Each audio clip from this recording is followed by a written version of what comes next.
If there's one thing we can all agree on, it's that Expedition 33 is an incredible game, filled with interesting characters, epic battles, and plenty of things to do. And while there are no wrong ways to play the game, there are certainly some pitfalls you can find yourself stumbling into.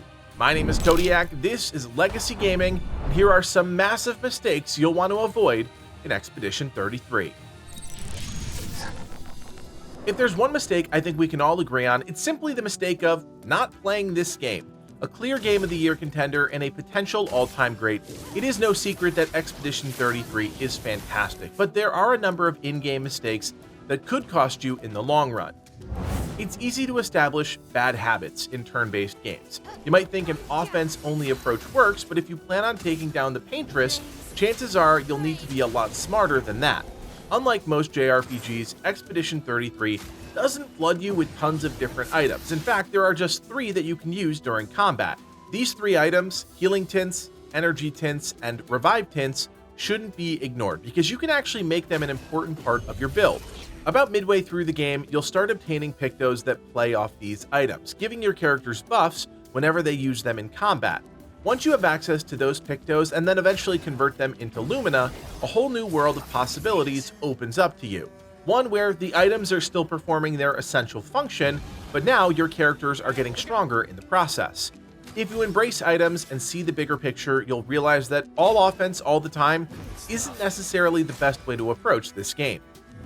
If there's one thing I know about Expedition 33, it's that combat gets a heck of a lot easier if you understand how important weaknesses are. This is really quite simple, and it's something you might be messing up if you go from zone to zone and never change up your weapons or skills. Every enemy in the game is weak to an element, and by using weapons and skills that exploit that weakness, you can deal 50% more damage.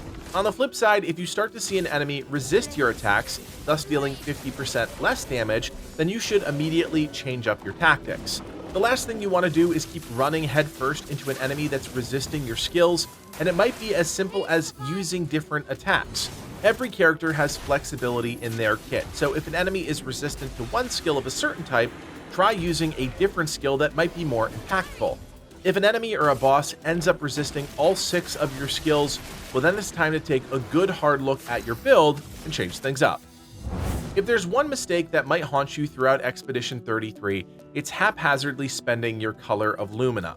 Within the first hour of the game, you'll start collecting these items, and eventually, you'll be able to spend them to increase an individual character's overall Lumina points. But if you do that without any rhyme or reason behind it, you may end up in a lopsided situation. For example, if you dump all of your color of Lumina into Lune, but end up not using Lune in your core rotation because you don't like her kit or she just doesn't fit your team comp, well then you just wasted a precious resource on a member of the expedition. It's not actually fighting. You do get loads of color of Lumina throughout the game, but it's not an endless supply, which is why it's important to really think through how you're going to spend these before investing. Expedition 33 is a story-driven game. We all know that, but even I can admit there is a lot of dialogue to get through, and I wouldn't blame you for wanting to skip through at least some of the optional, less exciting moments, so you could focus more on the exploration and the combat. Well, bad news, because one of the most important things you can do in this game is spend time with each of your companions back at camp and grow your relationship. Getting to know each of your fellow expeditioners opens up a lot of different opportunities. In some cases, it gives you access to entire zones, like in the case of Lune. After spending time with her throughout the game and increasing her relationship level to 6, she'll open up and send you on a special quest, which I, of course, will not spoil. By befriending her, you gain access to a new zone, which means new gear, and it's not unique to Lune. Both Mael and Minoko have quests tied to their relationships, but there's something else. By reaching relationship level 4 and then 7, the max, you unlock new gradient attacks, powerful skills that you unlock as part of the main story. Once you max out your relationship with a character, you'll have access to all 3 of their gradient skills, thus making them even more deadly. Bottom line, take the time to talk to your companions back at camp because building that bond will ultimately make you stronger. It seems silly to say this out loud, but one of the biggest mistakes you can make with a game like Expedition 33 is not embracing your opportunity for exploration. Once you get through the prologue, you'll have access to the continent, and as you progress through the game, more and more of the world will open up to you.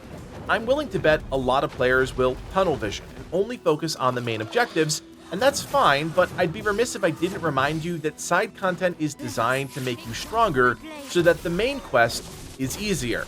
There's no rule saying you have to go from main objective to main objective, and I'd actually argue that some of the best content in Expedition 33 occurs in side zones. Early examples of optional areas that are worth exploring include Yellow Harvest, an incredible area filled with enemies and loot, all of which you can access in the first half of the game.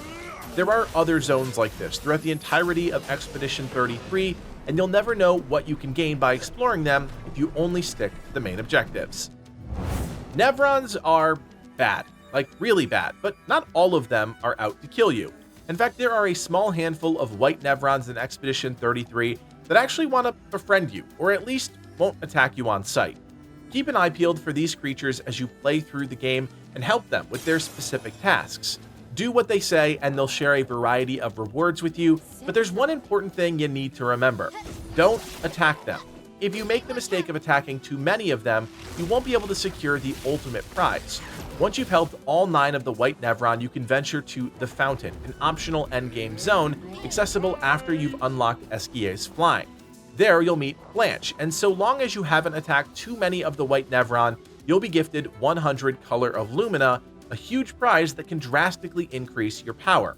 It's a staggering reward, but it's one that you can completely bungle. We have a full guide to completing all 9 of the white Nevron quests already on the channel, so check that out if you need help. Throughout Expedition 33 are 9 lost Jestrels, small charismatic creatures that are as mischievous as they are adorable. Each time you find a lost Jestrel, they'll return to your camp under the watchful eye of Sastro. Here's the deal: if you find 4 out of the 9 lost Jestrels, something you can do relatively early on in the game, you can return to your camp, talk to Sastro, and he'll teach you how to paint break. This is a non-combat move that allows you to break paint pylons found throughout the world, which can reveal items or even entire secret areas for you to explore.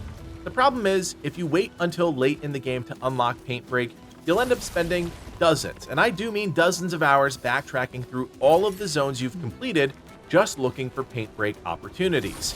Instead, I highly recommend you unlock this as soon as possible. That way, whenever a paint break opportunity does present itself, you're ready to go. Our complete guide to finding all 9 lost Jestrels is already up on the channel, so be sure to check that out if you need help. If there's one mistake that's going to cost you big at some point during Expedition 33, it's forgetting that to defeat the Paintress, you need to work as a team. That means every character, all 5 of them, need to be ready for combat at a moment's notice. The last thing you want during a fight is for your main 3 to get knocked out and you call in the reserves, only for them to be vastly underprepared for the moment. This means taking the time to keep their weapons leveled up, their Pictos and Luminas relevant, and their skills synergized with a team composition.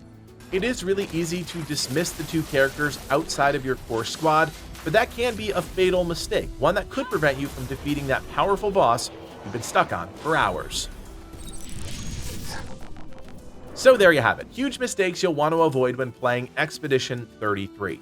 If there's something we missed, let us know in the comments below, and as always, if you appreciate the work that goes into making these videos, do me a solid, hit that thumbs up, and consider subscribing. We'll have more Expedition 33 in your feed soon, so keep an eye on the channel. My name is Kodiak, and from everyone here at Legacy Gaming, thanks for watching, and play on.